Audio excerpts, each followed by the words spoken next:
Pemirsa,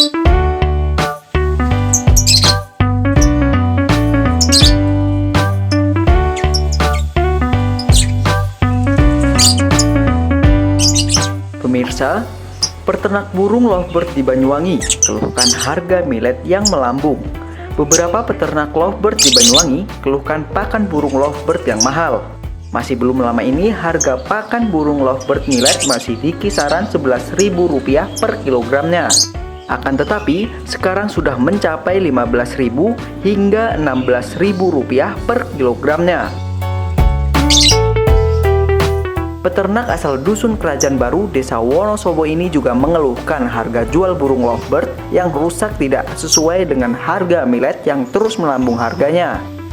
Nakulo sebagai pemilik peternak burung berprestasi ini sangat menyayangkan adanya kiriman burung lovebird dari luar Banyuwangi yang mengakibatkan harga burung lovebird di Banyuwangi sangat hancur.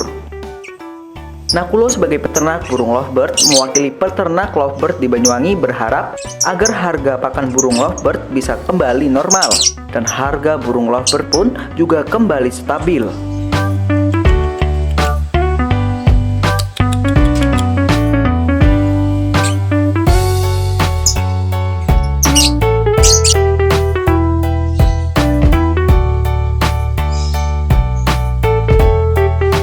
Dari Banyuwangi, Jawa Timur, Tim Liputan Banyuwangi 1 TV melaporkan.